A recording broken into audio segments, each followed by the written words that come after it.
Welcome back, listeners. It's Tuesday morning, September 10th, 2019, and this is the Morning 4 podcast. I'm your host, Katie Parsons, and welcome to T-Shirt Tuesday.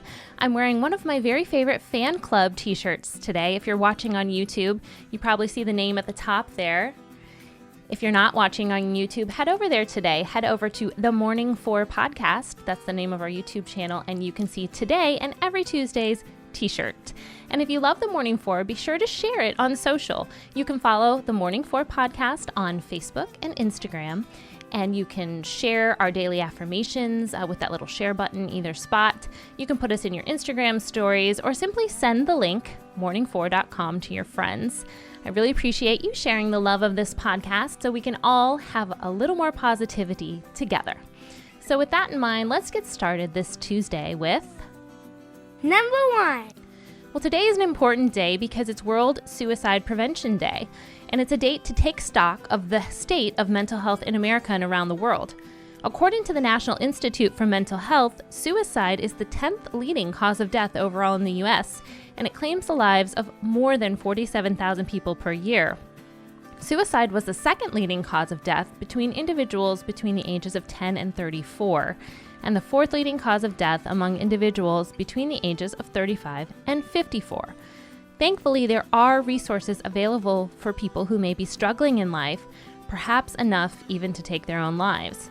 I have a list of resources in today's show notes, so feel free to share them or use them if you need them.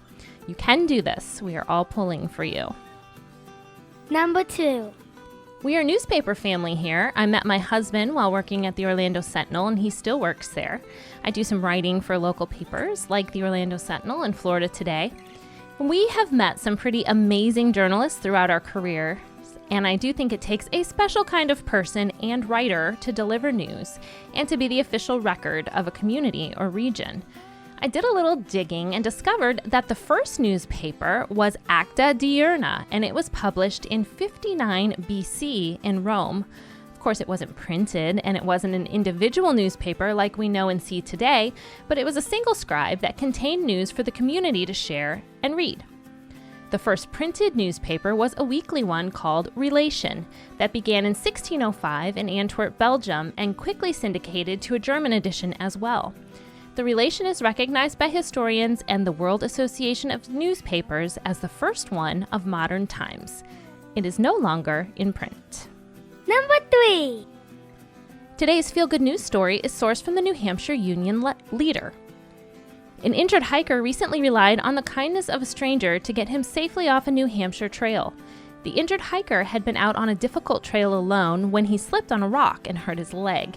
Another hiker found him a little bit after and was able to call for help and sit with him while they waited.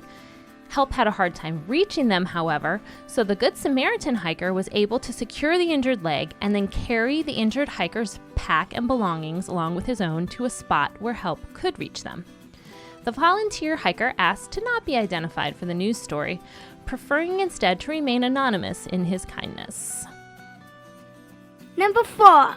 Well, it's Tuesday, which means we made it through Monday, but I know sometimes Tuesdays, at least for me, can be even harder, right? Because we put so much into Monday and now we've got to have the same amount of energy and often just as many things to do. So with that in mind, I wrote today's affirmation specifically for a Tuesday. So repeat after me. There is nothing I cannot get through. Today, I am invincible.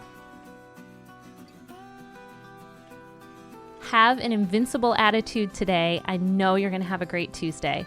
I'll see you back here again tomorrow.